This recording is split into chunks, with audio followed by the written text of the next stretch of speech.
Morning, time for some new movies to come out at the theaters this weekend, and Brad Pitt is making a role that I guess a lot of people are talking about already. Already, yeah. It's not a usual role for Brad. A kind of a new side of him that we'll see.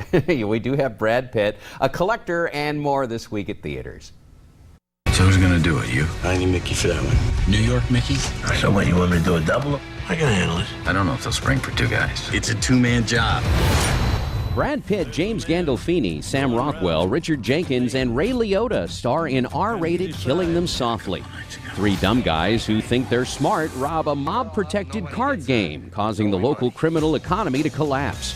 Brad Pitt plays the enforcer hired to track them down and restore order. I like to kill them softly, from a distance. Yep. In The Collection, rated R, when a young woman's friends take her to a secret party, she becomes the latest victim of the Collector, a psychopathic killer. The Collector kidnaps and transports her to an abandoned hotel he's transformed into his own private maze of torture and death. Upon learning of his daughter's disappearance, her wealthy father hires a group of mercenaries to retrieve her from the vicious grip of the Collector. And at the Flicks, a late quartet tells the story of the beloved cellist of a world-renowned string quartet who receives a life-changing diagnosis. The group's future suddenly hangs in the balance when they're about to play their 25th anniversary concert, quite possibly their last. Christopher Walken, Philip Seymour Hoffman, and Catherine Keener star. It's rated R.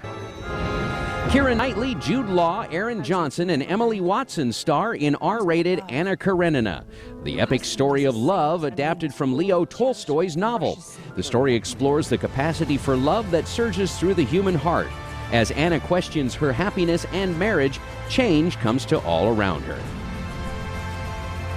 For my reviews, a look at this week's DVD and Blu-ray releases and more, head over to my website, BobRichardsMovieReviews.com, or link to it at IdahoOnYourSide.com. So it looks like a lot of those movies you may be seeing some violence in, and well, one at least, two. Two of them at least. Yeah, looking with the. We'll see how the two at the Flicks. There's not a lot of violence. Yeah, not in those, and then the main screen theaters. We'll see if if that horror movie pans out, and if Brad Pitt pans out as a hitman, basically, right? Yeah, looks like it. Haven't seen him in that role before.